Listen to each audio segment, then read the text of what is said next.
On the morning of April 10, 1849, a man named Walter Hunt sat down at a desk in New York City with a piece of wire and a debt. The debt was $15, owed to a friend, earned for a mechanical drawing job he had already spent. $15 in 1849 was not a trivial sum. It represented roughly a week's wages for a skilled laborer, and Hunt did not have it.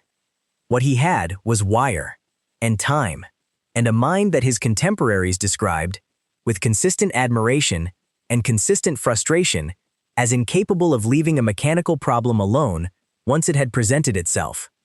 He twisted the wire. He twisted it for approximately 3 hours. At the end of those 3 hours, he had invented the safety pin. Not a prototype, not a concept requiring further development. A finished, functional safety pin, with the coiled spring at one end that stored tension, the clasp at the other that protected the point and held the pin closed, and the curved geometry between them that made the whole thing work as a single integrated mechanism. He had invented it in an afternoon. He sold the patent the same day to the man he owed money to, for the $15 he needed. The man who bought the patent made hundreds of thousands of dollars from it. Walter Hunt received $15. And this transaction, this specific, documented, almost grotesquely lopsided exchange between an inventor who needed lunch money and a creditor who understood what he was being handed, is both the most important commercial moment in the history of the safety pin and the most revealing single fact about the man who invented it. Because Walter Hunt was not, as the safety pin story might suggest, an unlucky man who stumbled into an invention he did not recognize the value of. He was a man who had stumbled into multiple inventions he did not recognize the value of. And the history of what he invented, and what he did not do with what he invented, is one of the strangest stories in the entire history of American innovation. To understand the safety pin, you have to understand the problem it solved. And the problem is older than civilization. Human beings have been wearing clothing that needed fastening for approximately 170,000 years. The estimate derived from the body lice divergence discussed in the button script, and equally relevant here. For most of that time, the available fastening technologies were exactly what you would expect from the available materials. Thorns, bone pins, carved wood, carved ivory, bronze fibulae in the ancient world, the sprung metal clasp that the Greeks and Romans used, which functioned on a principle not entirely dissimilar to the safety pin, but lacked the protective sheath over the point. The fibula is the direct ancestor of the safety pin, and its history tells you something important about the pace of innovation in fastening technology. The fibula was in common use across the Mediterranean world from approximately 1300 BC. The safety pin was invented in 1849. Between those two dates, between the Greek fibula and Walter Hunt's wire, approximately 3,000 years passed without a meaningful advance in the fundamental technology of the pin fastener. 3,000 years. Not because the problem was unimportant. The pin was used constantly, by everyone, for every form of clothing fastening that buttons and thread and tie laces did not handle. Not because the solution was technically difficult. As Hunt would demonstrate, the safety pin could be invented in an afternoon with a piece of wire and moderate mechanical ingenuity. But because the specific innovation that transforms a pin into a safety pin, the spring mechanism that stores tension and the clasp that covers the point, requires two things that did not come together until the industrial era: cheap, uniform wire, and a culture of mechanical problem-solving that approached everyday objects as engineering challenges rather than inherited forms. The Industrial Revolution provided both. And into a world newly equipped with cheap wire and mechanical imagination, Walter Hunt arrived with $15 worth of debt. Walter Hunt was the most productive unused inventor in American history. This description requires explanation. Hunt was born in upstate New York in 1796 and spent the first decades of his working life in the specific, iterative, obsessively practical mode of the self-taught American mechanic, a type that the early 19th century produced in extraordinary numbers and that the Industrial Revolution both required and rewarded. He invented a flax spinning machine in 1826 that worked efficiently and that he sold for a modest sum rather than developing commercially. He invented a knife sharpener, an ice plow, a street sweeping machine, a letter copying device, a rope making machine. He invented a stove that heated multiple rooms simultaneously, a significant improvement on existing designs that he sold rather than developed. He invented a paper collar, the disposable shirt collar that became a significant consumer product in the mid-19th century, and sold the idea before it became significant.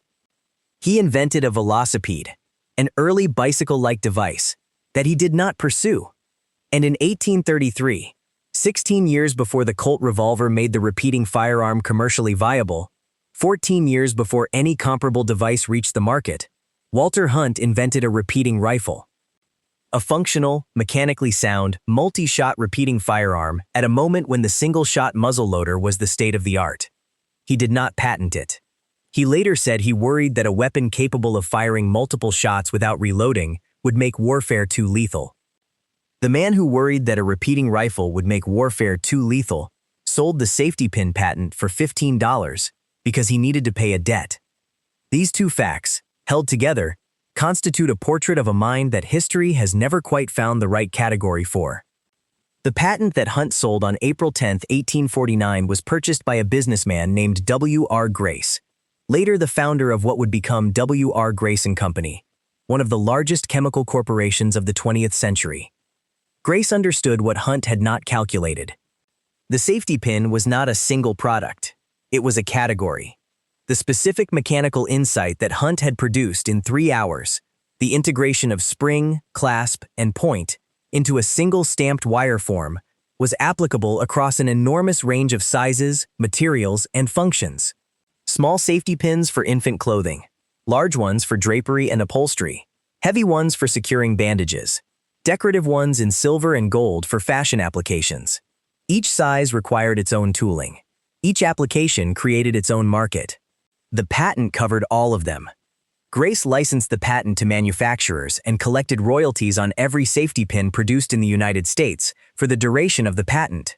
17 years, the standard patent term of the era. The calculation of what those royalties amounted to, across 17 years of safety pin production for a rapidly growing industrial nation in the mid-19th century, is not precise in the historical record. But it was not $15.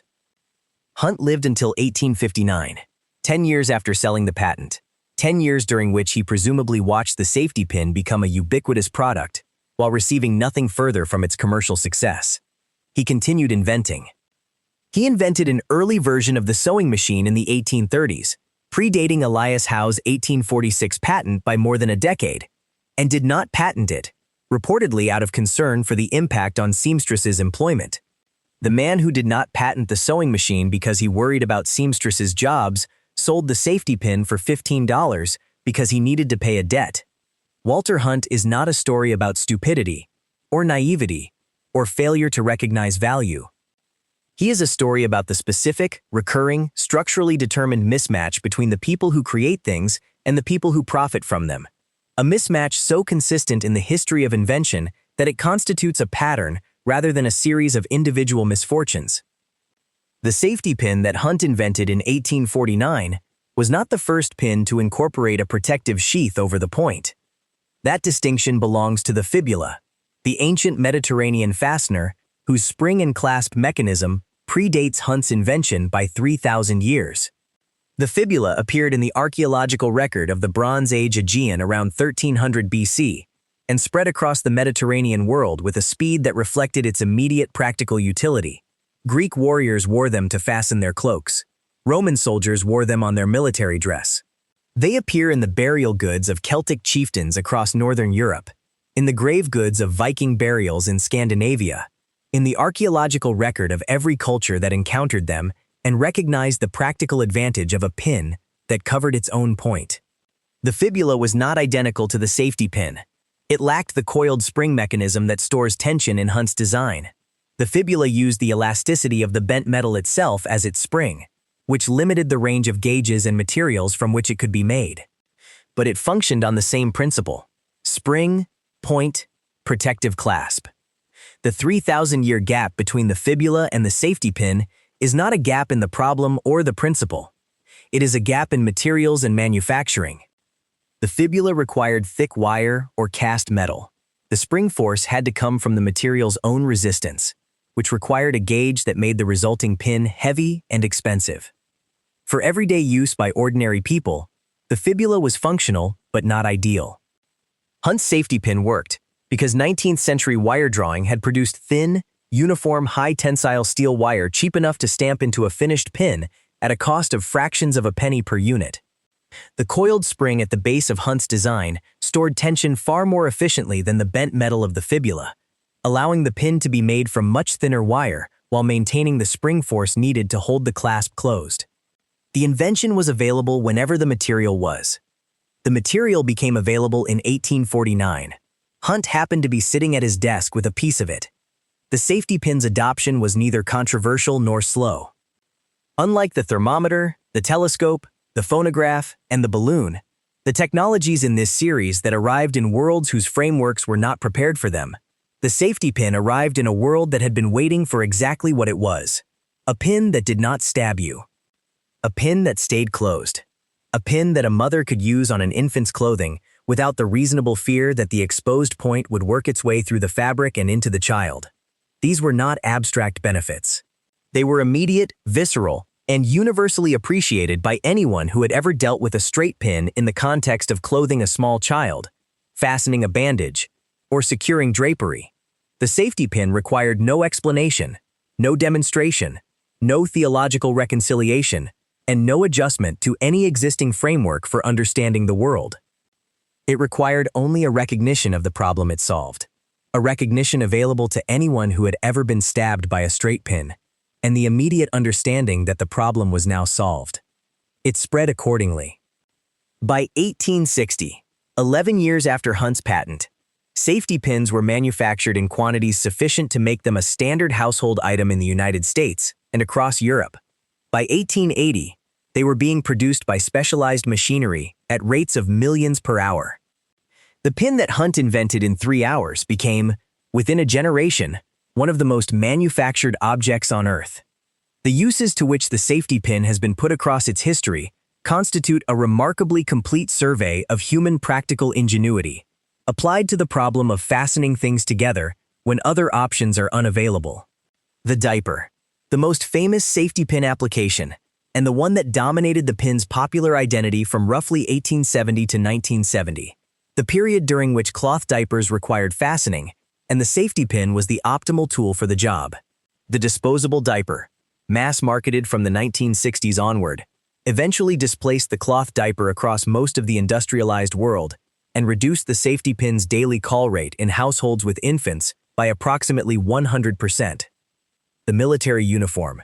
Safety pins have appeared as emergency fasteners on military uniforms across every conflict since the American Civil War, used to secure torn equipment, to replace lost buttons, to improvise bandage fastenings in field conditions where the alternatives were string, torn fabric, or nothing. The punk movement. In 1976, the safety pin became the most recognizable decorative element of British punk fashion. Worn through ears, through clothing, through noses, assembled into jewelry and used to repair deliberately torn garments in a visual language of deliberate transgression that the design press has analyzed with more thoroughness than Walter Hunt's invention was ever given. The safety pin as punk artifact is the most dramatic reinvention of the object's cultural meaning in its history. From the most domestic and caregiving of objects, associated primarily with infants and mothers, to a deliberate symbol of refusal, of DIY culture, of the rejection of mainstream aesthetic values. The same object, the same geometry, the spring, the point, the clasp, an infant's diaper fastener as an emblem of cultural revolt. The safety pin did not change. The world around it did. Walter Hunt died in New York City on June 8, 1859, at the age of 62. His obituaries mentioned his inventiveness. They did not, by and large, specify what he had invented, because the specific inventions that Hunt had produced without capitalizing on them were by 1859 so thoroughly owned by other people that the connection between Hunt and the objects was not widely known. The sewing machine was Elias Howe's. The repeating firearm was, by various chains of development and patent, becoming the Winchester and the Colt. The safety pin was, in the public mind, simply the safety pin, a product, a category, not associated with a name. The $15 had bought not merely the patent, but the attribution. In the specific accounting of the history of invention, who invented what, whose name is attached to which object, the transaction of April 10, 1849, erased Hunt from the story he had written. He is remembered now, if at all, as a footnote in patent histories, and in the occasional newspaper feature on the safety pin's anniversary. The man who invented the safety pin did not patent the sewing machine because he worried about seamstresses, did not develop the repeating rifle because he worried about warfare, and sold his most commercially successful invention for $15 because he needed to pay a debt. The safety pin sitting in the drawer in your home, and there is one in the drawer in your home, in the same way that there is a rubber band and a dead battery and a coin from a country you have never visited, is one of approximately 15 billion safety pins produced every year. 15 billion. For an object invented in 3 hours by a man who sold it the same afternoon for the price of a debt. The geometry has not changed since 1849. The spring, the point, the clasp, the curved wire between them, Hunt's design is functionally identical to every safety pin manufactured today. There has been no meaningful innovation in the safety pin since its invention. It was correct the first time. In 3 hours, by a man who needed $15. This is the thing about the safety pin that is hardest to explain and most important to understand. It is not a simple object that a simple mind produced in a distracted afternoon. It is a precise mechanical solution to a specific engineering problem, the storage of spring tension in a linear wire form while simultaneously covering the working point and providing a reliable clasp, that required the synthesis of a spring mechanism, a safety mechanism, and a fastening mechanism into a single stamped form, all of which had to work together without any separate components, without any assembly, without any manufacturing process more complex than bending wire. That solution took 3,000 years to arrive. When it arrived, it took 3 hours to produce, and $15 to sell. The man who sold it went home and started inventing something else. The object he left behind is in your drawer. It has been there, in some form, since the afternoon he twisted the wire. And it will be there, in some form, long after the debt that prompted it has been as thoroughly forgotten as the name of the man who paid it.